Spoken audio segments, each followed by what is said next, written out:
दोस्तों, स्वागत है आपका हमारे चैनल में। अगर अब तक आपने इस चैनल को सब्सक्राइब नहीं किया तो प्लीज़ सब्सक्राइब कर लीजिए। आज की कहानी है Latika. This is the last call for mister Rajendra. Delhi airport पर अपने नाम का अनाउंसमेंट सुनकर अचानक मेरी तंद्रा भंग हुई। अरे, यह कैसे हो गया? और मैं अपनी डबडबाई आँखों को पोंछता हुआ लगभग दौड़ता हुआ गेट नंबर 4 की तरफ भागा। मैं इतना चेतना शून्य कैसे हो गया कि एयरपोर्ट पर घंटे भर से हो रही अपने नाम की अनाउंसमेंट होने के बावजूद मैं वहीं बैठा रहा और मुझे ना तो हवाई जहाज़ का डिपार्चर समय याद रहा और ना ही बार बार अपने नाम की पुकार सुनाई दी। यह भला कैसे हो गया? हवाई जहाज़ में प्रवेश करके मैंने अपना बैग केबिन में रखा और अपनी सीट पर बैठकर सीट बेल्ट बांध ली। उस समय मैं आंखें बंद करके सबसे दूर हो जाना चाहता था। मैं आंखें बंद कर सिर्फ अपने अंतर्मन से जूझना चाह रहा था, पर तभी मेरा फ़ोन बज उठा। स्नेहा कॉलिंग। कल तक जिसका नाम देखकर दिल की धड़कनें बेकाबू हो जाया करती थी और बातों का सिलसिला थमने को तैयार नहीं होता था, आज उसी की कॉल को रिसीव करने का भी ज़रा सा भी मन नहीं हुआ, बिल्कुल दिल नहीं हुआ। मैंने उसे plane is about to take off, will call you later, love you, इसका मैसेज डालकर मोबाइल स्विच ऑफ कर दिया। इस समय उसे बिना हर्ट किए अवॉइड करने का इससे ज़्यादा बेहतर तरीका और कोई नहीं समझा मुझे। मेरे पास यही एक रास्ता था, पर ऐसा करने के कारण मेरा मन स्नेहा के लिए अपराध भाव से घिर गया। आखिर इन सब में उस बेचारी का क्या कसूर है? मन की बोझिलता को कम करने की कोशिश में मैंने अपनी निगाह खिड़की के बाहर टिका दी। मैं बाहर के दृश्य देखने लगा। हवाई जहाज़ बादलों के काले सफ़ेद झुंड के बीच उड़ रहा था। कुछ वैसे ही बादल मेरे अंतर्मन में भी उमड़ घुमड़ रहे थे। मेरा व्यथित मन बार बार मुझे अपने अतीत की ओर ही उड़ाए ले जा रहा था। परसों मेरी स्नेहा के साथ सगाई थी।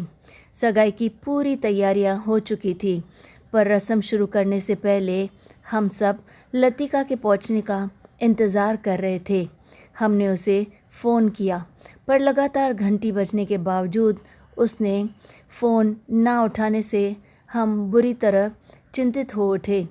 तब मैंने उसकी रूममेट समीरा को फ़ोन किया तो उसने बताया कि लतिका को बेहद तेज़ बुखार है और वह सो रही है। यह सुनकर हम सब बुरी तरह घबरा गए।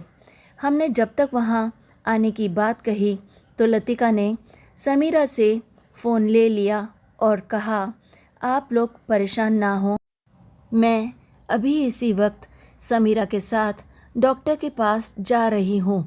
वहाँ से दवाई लेकर सीधा सगाई में आ जाऊँगी। पर हम इंतज़ार करते रहे और सगाई की रस्म पूरी भी हो गई, पर लतिका नहीं पहुँची। हम सबके लिए यह बिल्कुल अप्रत्याशित था। किसी को यकीन ही नहीं हो रहा था कि मेरी सगाई में लतिका नहीं आई। ऐसा कैसे हो सकता है? कल तक सगाई की व्यवस्था में जी जान से लगी रहने वाली लतिका आज सगाई में नहीं पहुंच पाई।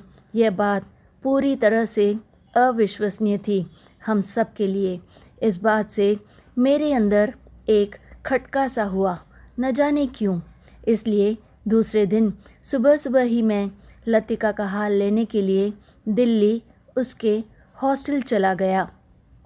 वहाँ उसे पूरी तरह स्वस्थ देखकर मैं बुरी तरह अवाक रह गया।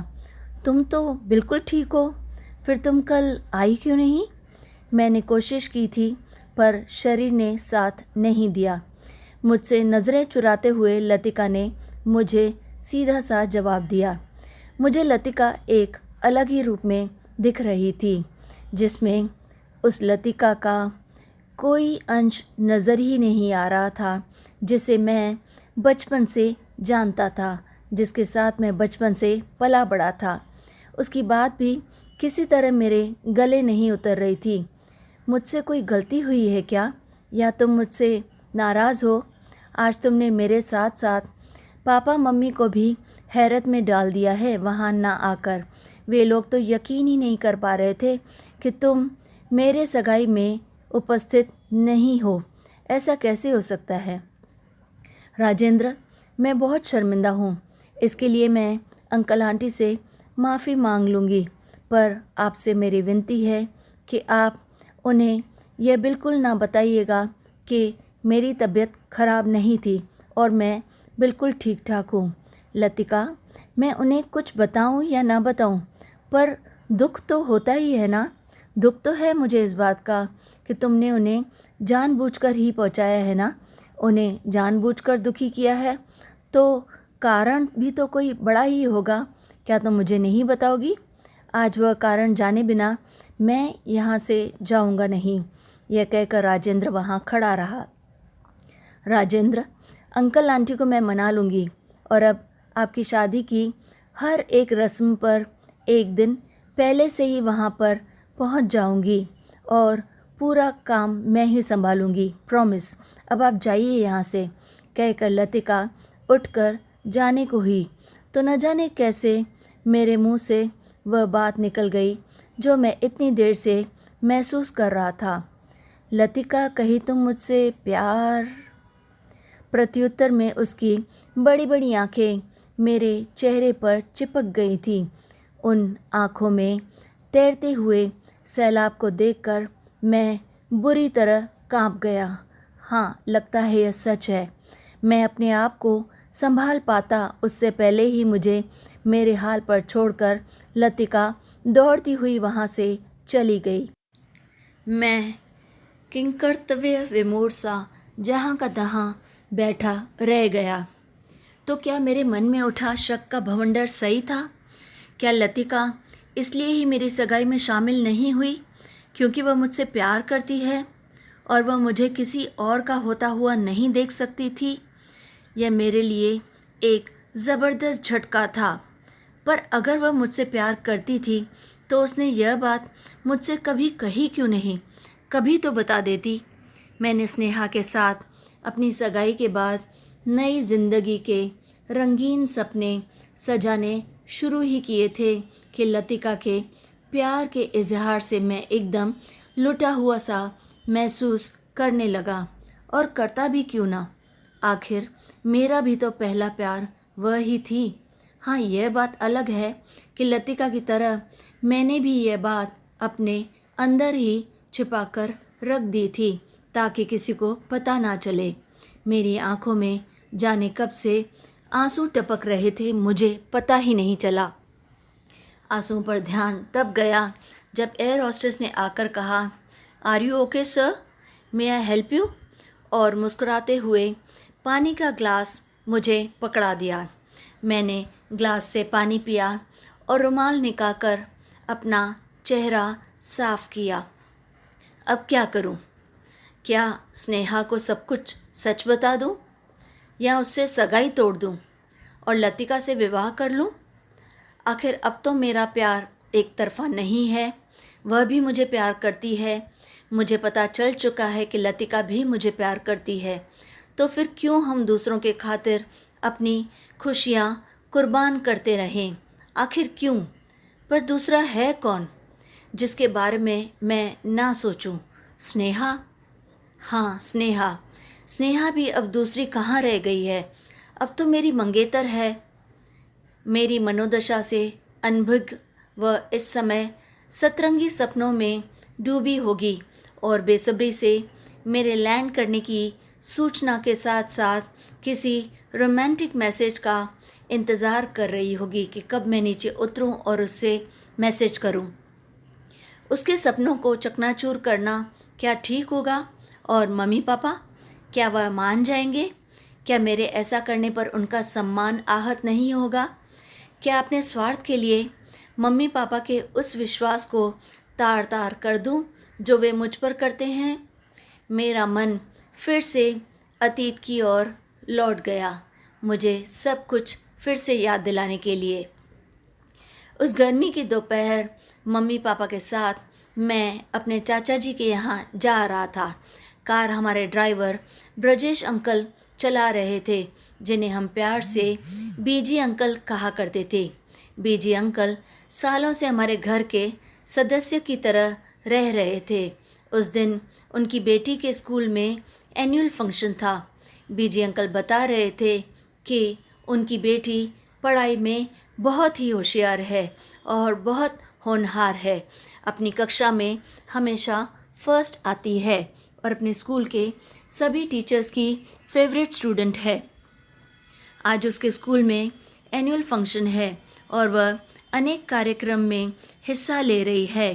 अंकल पापा को बता रहे थे कि वह अपनी बेटी को MBA कराना चाहते हैं ताकि वह किसी बड़े कंपनी में किसी बड़े ओहदे पर काम कर सके। बीजी अंकल समय से पहले अपनी बेटी के स्कूल पहुंच सकें, इसलिए पापा ने उनसे कहा, बीजी तुम हमें ड्रॉप करके बिटिया के स्कूल चले जाओ, हम टैक्सी करके वापस खुद ही आ जाएंगे, तुम किसी बात की चिंता मत करो। बीजी अंकल बहुत खुश हुए थे, पर ईश्वर को कुछ और ही मंजूर था। हमें चाचा जी के यहाँ ड्रॉप करके जब बीजी अंकल वापस लौट रहे थे तो उनका एक्सीडेंट हो गया। पापा के फ़ोन पर सूचना मिलते ही मम्मी पापा तुरंत अस्पताल पहुँचे, पर तब तक बीजी अंकल की जीवन लीला समाप्त हो चुकी थी। वह ये दुनिया छोड़कर जा चुके थे। उनकी पत्नी पहले से ही नहीं थी, अतः मम्मी पापा को सबसे पहले उनकी अनाथ हो चुकी बेटी की चिंता हुई और बिना एक पल गंवाए उनकी बेटी लतिका को उसके स्कूल से सीधा अपने घर पर ले आए ताकि वह परेशान ना हो। 8 साल की नन्ही सी लतिका कुछ समझ नहीं पा रही थी कि यह सब क्या हो रहा है, ये लोग कौन हैं और उसे इस तरह अपने घर में क्यों लेकर आए हैं, वह कुछ समझ नहीं पा रही थी। मेरी मम्मी ने उसे अपने सीने से चिपका लिया था और तब तक अपनी गोद से नहीं उतारा था जब तक उसके दादा दादी गांव से नहीं आ गए थे। अपने दादा दादी के आने पर लतिका दौड़कर उनसे लिपट गई थी। वे लोग भी सुध-बुध खो बैठे थे। आखिर उन्होंने अपना बेटा खोया था। बड़ी मुश्किल से मेरे मम्मी पापा ने ही उन्हें संभाला और धैर्य बंधाया था। 2-3 दिनों बाद वे लोग लतिका को अपने साथ लेकर गांव जाने की तैयारी करने लगे, क्योंकि यहाँ पर वे रह नहीं सकते थे। तब पापा ने उन्हें रोकते हुए कहा था, बीजी चाहता था कि उसकी बेटी बड़ी होकर MBA करे और बहुत बड़ी ऑफिसर बने। अपनी मृत्यु के चंद घंटे पहले ही उसने यह बात हमसे कही थी। अगर आप लोग लतिका को लेकर गांव चले जाएंगे तो उसकी इच्छा अधूरी हो जाएगी, क्योंकि गांव में उसकी पढ़ाई नहीं हो पाएगी और वैसे भी गांव में लतिका की शिक्षा हर तरह से बाधित ही हो जाएगी। मेरी सलाह यही है कि आप लोगों को लतिका के भविष्य की खातिर यहीं रहना चाहिए और उसे आगे पढ़ाना चाहिए।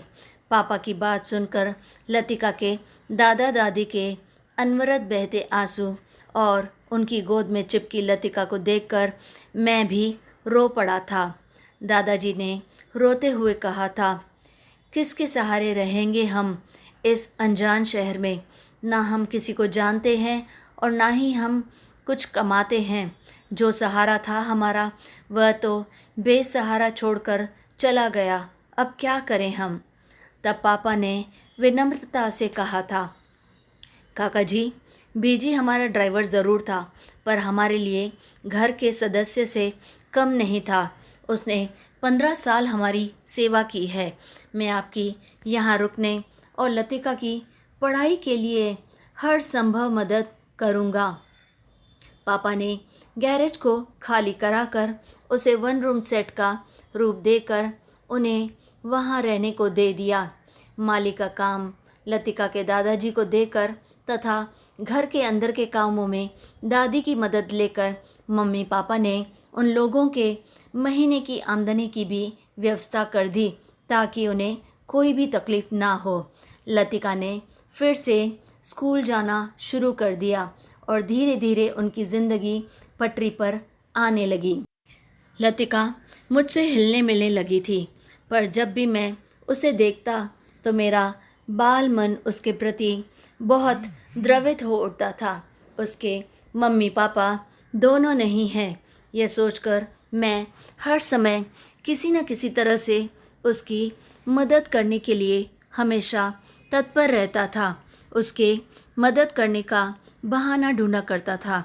कभी मैं अपने कोई पेंसिल बॉक्स यह कहकर मम्मी को पकड़ा देता कि अब यह मुझे पसंद नहीं है, किसी को दे दो, क्योंकि मुझे पता होता था कि मम्मी अब यह पेंसिल बॉक्स लतिका को ही देंगी। मम्मी के साथ बाज़ार जाता तो मैं मम्मी को कहता था, मम्मी लतिका के लिए भी एक फ़्रॉक ले लो।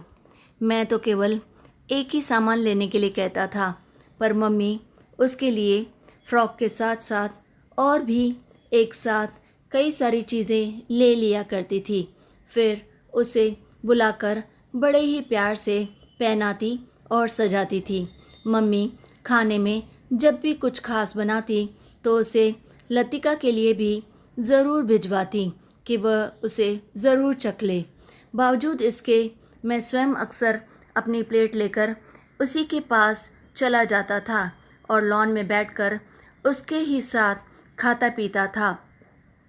समय के साथ साथ लतिका मेरे घर की एक अहम सदस्य बनती चली गई थी। मुझे पता ही नहीं चला। मम्मी तो लतिका पर इतनी ज़्यादा निर्भर होती चली गई कि उसके बिना कोई भी काम नहीं हो पाता था। घर में अगर कोई ख़ास मेहमान आने वाले होते थे तो मम्मी लतिका के नाम की रट लगाना शुरू कर दी थी। उसके बिना उनका कोई काम नहीं होता था। लतिका मम्मी की मदद करके उनके साथ मेहमानों का भी दिल जीत लिया करती थी। मुझे ठीक से तो याद नहीं कि शुरुआत कब हुई थी, पर लतिका के मासूम सौंदर्य के साथ साथ उसकी सहन शक्ति, कलात्मकता और समझदारी देखकर धीरे धीरे मैं उसके प्रति मेरा आकर्षण बढ़ने लगा था।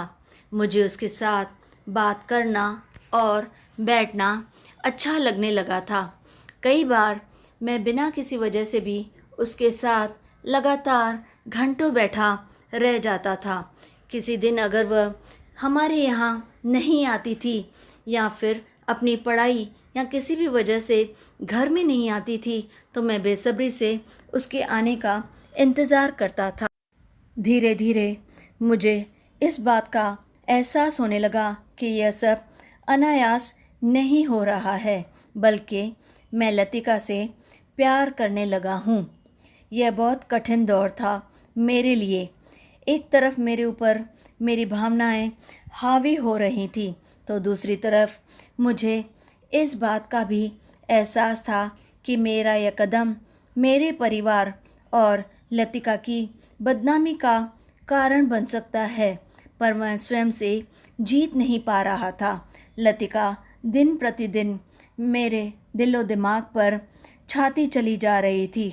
मैं उसके बिना एक पल भी नहीं रह पाता। मेरा मन पढ़ाई से उचटने लगा था और मैं लतिका को देखने और उससे बातें करने के बहाने तलाशने लगा था। दुर्भाग्यवश उसी दौरान लतिका का घर के अंदर आना जाना कम हो गया। मम्मी ने बताया कि उसकी परीक्षाएं शुरू होने वाली हैं, इसलिए वह अपनी पढ़ाई में ज़ोर शोर से लग गई है।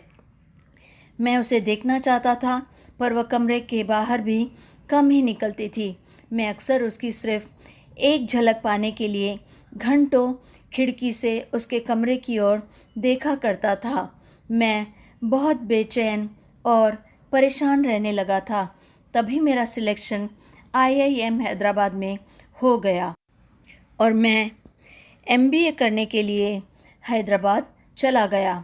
वहाँ जाकर मैं लतिका को पूरी तरह भुला तो नहीं पाया, पर स्थिति को स्वीकार करना सीख गया था।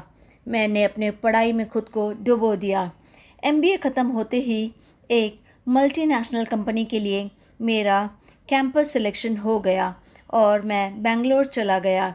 उधर लतिका का लक्ष्य भी एमबीए करना था। उसने पहले से निर्धारित कर रखा था। ग्रेजुएशन पूरा करते ही उसने भी कैट की परीक्षा दी और अच्छी रैंक की वजह से दिल्ली की एक अच्छी संस्था में उसे प्रवेश मिल गया।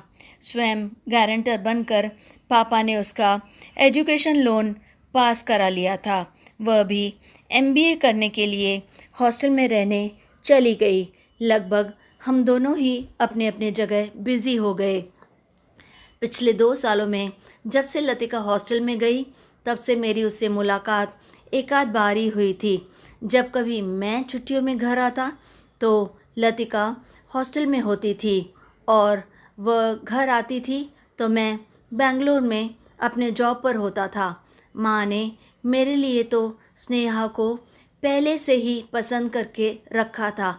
वह केवल मेरी जॉब सिलेक्शन के लिए वेट कर रही थी। मेरी जॉब लगते ही मम्मी उसे बहू बनाकर घर में लाने को आतुर हो उठी। शादी के नाम पर मेरे मन में एक बार फिर से लतिका का ख्याल आया था, क्योंकि भले ही मैंने अपनी भावनाओं को दबा दिया था, पर मन से पूरी तरह से निकाल नहीं पाया था। लेकिन शायद उसके मन में मेरे लिए ऐसी कोई भावना ना हो, यह सोचकर मैंने उसकी तरफ से अपना ध्यान हटाकर स्नेहा के लिए चुपचाप से हाँ कर दी थी। आज जब लतिका के मन की बात मुझे पता चल गई है तो मैं बुरी तरह से हैरान था। तब अचानक मुझे वह दिन याद आ रहा है जब एक बार स्नेहा अपने मम्मी पापा के साथ मेरे घर आई हुई थी। उन लोगों के जाने के बाद मम्मी ने लतिका से कहा था, स्नेहा हमें बहुत पसंद है। हमने मन ही मन उसे राजेंद्र के लिए चुन रखा है। तुम बताओ ना, तुम्हें कैसी लगी स्नेहा? अच्छी है ना? अच्छी रहेगी ना दोनों की जोड़ी?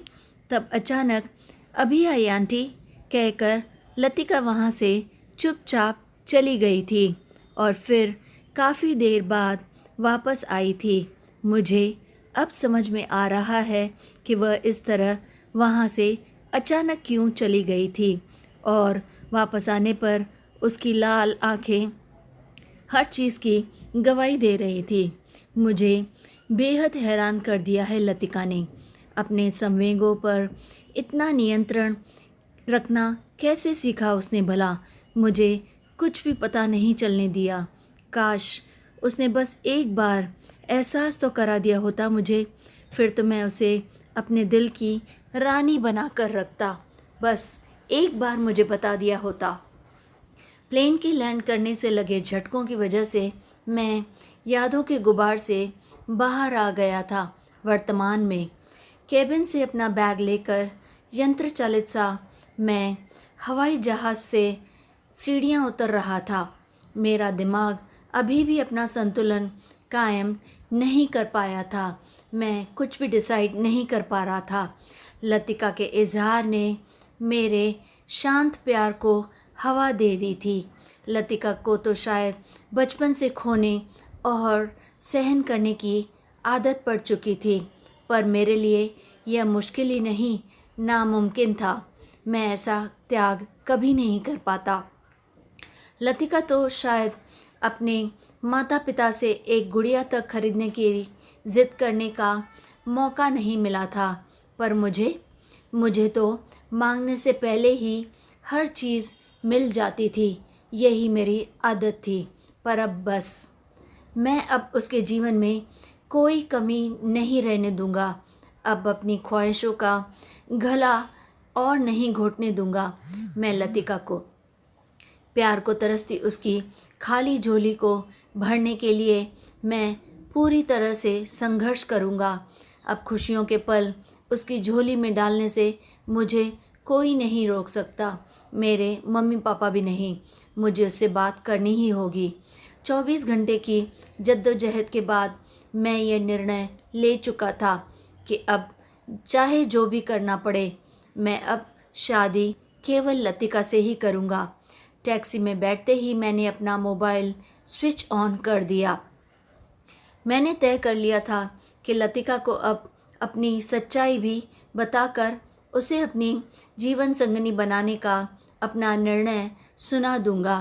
मोबाइल ऑन करते ही कतार में खड़े ढेर सारे मैसेज एक एक करके स्क्रीन पर चमकने लगे। मैं उन्हें देखने लगा। सबको अनदेखा करता हुआ मैं मन ही मन लतिका को फ़ोन पर कहने वाले शब्दों की तलाश कर ही रहा था कि अचानक स्क्रीन पर समीरा का मैसेज दिख गया। मैं थोड़ा हैरान हो गया।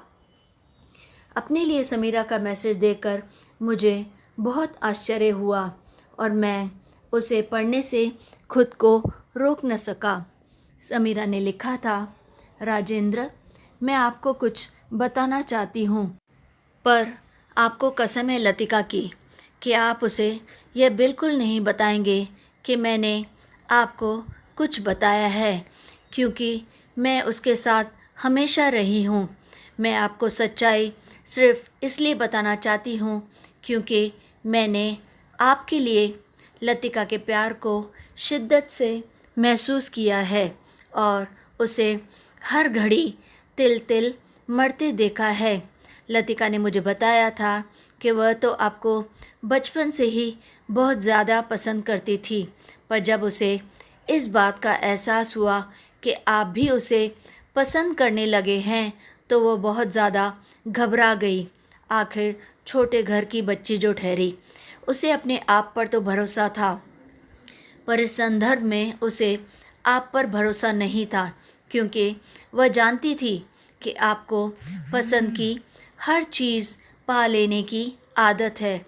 अगर आपके मन में उसके लिए प्यार पनपा तो आप उसे हर हाल में पा लेना चाहेंगे, और यही लतिका बिल्कुल नहीं चाहती थी। उसने काफ़ी कुछ सोच रखा था। उसका कहना था कि अगर ऐसा हुआ तो लोग यही सोचेंगे कि एक मालिक ने अपने ड्राइवर की अनाथ हो चुकी बेटी पर तरस खाकर उसे अपने घर में शरण दी और वह उनके अपने ही बेटे को फंसाकर घर की बहू बनने का सपना सजाने लगी। समाज तो बहुत कुछ सोचता है, इसलिए वह जानबूझकर आपसे दूर दूर रहने लगी। आपको खुद से दूर करने के प्रयास में वह तिल तिल मरी है, काफ़ी जद्दोजहद की है, पर उसे सुकून इस बात का है कि उसने अपनी ओर उंगली उठाने का मौका किसी को नहीं दिया। अपने माँ बाप की लाज रख दी। उसके लिए अपनी खुशी उतनी महत्वपूर्ण नहीं है जितनी आपकी और आपके परिवार की खुशी। आपकी सगाई के दिन वह बहुत बेचैन थी, बहुत रोई भी थी, पर अब उसने अपने आप को संभाल लिया है। इस समय वह आपके घर गई हुई है। कह रही थी, अंकल आंटी के पैर पकड़कर सगाई में ना शामिल हो पाने के लिए क्षमा मांग लूँगी। वे बहुत अच्छे हैं, मुझे माफ़ कर देंगे। उसे अफसोस इस बात का हो रहा था कि उसके ना होने से आंटी को बहुत सारी परेशानियों का सामना करना पड़ा होगा। उन्होंने उसके भरोसे न जाने कितने काम छोड़ रखे होंगे। राजेंद्र, लतिका ने जो त्याग किया है वह करना किसी भी लड़की के लिए मुमकिन ही नहीं, बहुत कठिन है, पर उसे जो कुछ सही लगा, जो करना था वह कर चुकी है और अब आपकी बारी है। आपको उसके त्याग का सम्मान करना होगा। उसने बचपन से सिर्फ खोया ही खोया है। उसके पास अपनी कोई संपत्ति है तो वह है केवल उसका आत्मसम्मान। राजेंद्र, अगर हो सके तो उसकी इस धरोहर पर कभी भी आँच मत आने दीजिएगा। मेरी आपसे बस इतनी ही विनती है। समीरा का मैसेज पढ़कर मैं फिर से बुरी तरह से बौखला सा गया था। अभी अभी तो मैंने कोई निर्णय लिया था। मुझे ऐसा महसूस होने लगा कि मेरे बेचैन और अशांत मन के अंदर का झंझावत कभी ख़त्म नहीं हो पाएगा। मैंने अपना सिर सीट पर टिकाकर अपनी लाल हो रही आँखों को भींचकर बंद कर लिया और चुपचाप वहीं लेटा रहा। पर इस बार आँखों से बहते आंसुओं को रोकने की मैंने कोई कोशिश नहीं की। मैं जी भर कर रो लेना चाहता था, क्योंकि मैं अपना निर्णय बदल रहा था। फिर से एक बार मैंने तय कर लिया था कि मैं लतिका की भावनाओं का सम्मान करूँगा। ऐसा कोई भी काम नहीं करूँगा जिससे वह थोड़ी भी आहत हो, उसके आत्मसम्मान को ठेस पहुँचे। ऐसा कोई भी कदम उठाने को मैं सपने में भी सोच नहीं सकता था। खोकर भी खुश कैसे रहा जाता है, यह उससे ही सीख लूँगा, उसकी ही खुशी की खातिर। तो दोस्तों, कैसी लगी आपको ये कहानी? अगर अच्छी लगे तो लाइक और शेयर ज़रूर कीजिए और हमें कमेंट्स में ज़रूर बताइए कि उनका ये निर्णय सही था या गलत। तब फिर हमारे चैनल को सब्सक्राइब करना ना भूलें और फिर लाइक, शेयर एंड सब्सक्राइब।